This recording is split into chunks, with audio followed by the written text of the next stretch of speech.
எடப்பாடியார் மாவட்டத்திலிருந்து புரட்சித் தமிழர் ஐயா எடப்பாடியார் அவர்களின் ஆசீர்வாதங்களுடன் மாவட்ட கழக செயலாளர் அண்ணன் ஆர் இளங்கோவன் அவர்களின்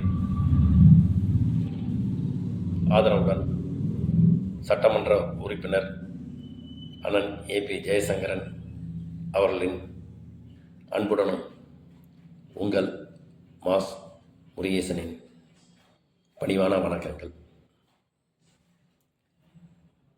இந்த காணொலியோட ஒரு காணொளி இணைச்சிருப்பேன். அந்த காணொளி ஆத்தூர் வசிஷ்ட நதி அணைமேடு பகுதியில் வெள்ளம் கரை புரண்டு ஓடுற காட்சி. அது கண்கொள்ளா காட்சி. சுமார் 15 வருடங்களுக்கு பிறகு இந்த மாதிரி ஒரு காட்சி பார்க்க ரொம்ப சந்தோஷமாக இருந்தது. முதல்ல இந்த மாதிரி தண்ணி வரத்துக்கு காரணமாக இருந்த புரட்சித் தமிழர் ஐயா எடப்பாடியார் அவர்களுக்கும் மாவட்ட கழக செயலாளர் அண்ணன் ஆர் இளங்கோவன் அவர்களுக்கும் என் மனமார்ந்த நன்றிகளை தெரிவிச்சுக்கிறேன். அணைமேட்டில் தண்ணி வரத்துக்கும் இவங்களுக்கும் என்ன சம்பந்தம்னு ஆத்தூர் சுற்றுவட்டார பகுதியில் இருக்கிற மக்களுக்கு தெரியும். அதை தாண்டி இருக்க மக்களுக்கு இதை சொல்லணுங்கிறது என்னோட ஆவல். ஆத்தூர் கருமந்துறை மலைப்பகுதியில் இருக்கிற ஒரு சின்ன கிராமம்தான் கைக்கான் வளவு.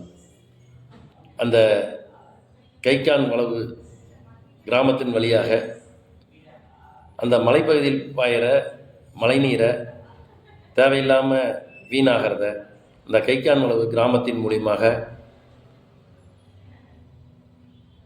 வேலூர் பகுதியில் இருக்கிற பாப்பநாயக்கம்பட்டி அணைக்கு சுமார் 8.5 கோடி ரூபாய் செலவில் மதிப்பீடு செய்து அந்த திட்டத்தை நிறைவேற்றி அந்த மழைநீர் பாப்பநாயக்கம்பட்டி அணைக்கு வருமாறு செய்த பெரும் செயல்தான் கைக்கான் வளவு திட்டம்.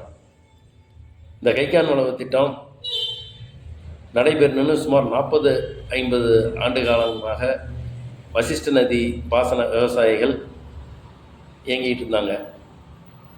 ஏதோ ஒரு தடையின் காரணமாக அது செயல்படாமலே இருந்தது. ஐயா எடப்பாடியார் அவர்கள் ஆட்சிக்கு வந்தவுடன் சேலம் மாவட்டத்தில் ஆத்தூர் பகுதி மட்டுமல்ல, இந்த வசிஷ்ட நதி பாயும் அனைத்து பகுதி மக்களுக்கும் உண்டான விவசாயிகளுக்கான மிகப்பெரிய வரப்பிரசாதம் இந்த திட்டம். இந்த திட்டத்தின் மூலமாக சுமார் 20,000 ஏக்கர் பாசன வசதி பெறும். இதை ஏன் நான் சொல்கிறேன் அப்படின்னா, ஒரு விவசாயிக்கு தான் விவசாயியோட கஷ்டம் தெரியும். இவர் இந்த கைக்கான் வளவு திட்டத்தை செயல்படுத்தலை அப்படின்னா மழை பெஞ்சி தண்ணி வந்திருக்கும். ஆற்றுல இந்தளவு தண்ணி வந்திருக்குமானா வாய்ப்பில்லை. இவ்வளோ தண்ணி வந்ததுனால இன்னும் சுமார் 3-4 வருடங்களுக்கு வசிஷ்ட நதி கரையோரத்தில் இருக்கிற நீர் ஆதாரங்கள் அனைத்துமே எப்பவுமே வற்றாமல் இருக்கும். இதனால் விவசாயம் செழிக்கும். இந்த ஒரு காரணத்தை தமிழகத்தில் இருக்க அனைவரும் தெரிஞ்சுக்கணும் அப்படிங்கிறதுக்கோசரம் தான் இந்த காணொளி போட்டேன். ஏன்னா ஒரு விவசாயிக்கு தான் விவசாயியோட கஷ்டம் என்னங்கிறது தெரியும். ஒரு சாதாரணமான மனிதனாக இருந்து முதலமைச்சர் ஆனவங்களுக்கு தான் ஒரு சாதாரண மனிதனோட வலி என்னான்னு தெரியும். அந்த வகையில் காமராஜருக்கு அப்புறம் ஒரு சாதாரண மனிதனாக இருந்து முதலமைச்சராகி இன்னைக்கு ஒரு கட்சிக்கு தலைவராக இருந்து மக்களுக்கு சேவையாற்றி கொண்டிருக்கிறவர் ஐயா எடப்பாடி பழனிசாமி அவர்கள். இவர் முதலமைச்சர் ஆகலை அப்படின்னா நஷ்டம் அவருக்கு இல்லை, தமிழக மக்களுக்கு. இது வெறும் ஓட்டுக்காக சொல்லலை. அவர் செஞ்ச சேவையிலேருந்து அதன் மூலயமா பலனை கண்ணில் பார்த்துட்டு அதை நான் உங்கள்கிட்ட பேசிக்கிட்டு இருக்கிறேன். இது மாதிரி பல நல்ல திட்டங்கள் நாட்டுக்கு வேணும் அப்படின்னா வருகின்ற 2026 ஐயா எடப்பாடி பழனிசாமி அவர்கள் முதல்வர் ஆகணும் அப்படின்னு தமிழக மக்கள் ஆகியவங்களை கேட்டுக்கிட்டு எடப்பாடியார் அவர்களின் மற்றும் ஒரு சாதனையோடு உங்களை சந்திக்கிறேன். நன்றி. வணக்கம்.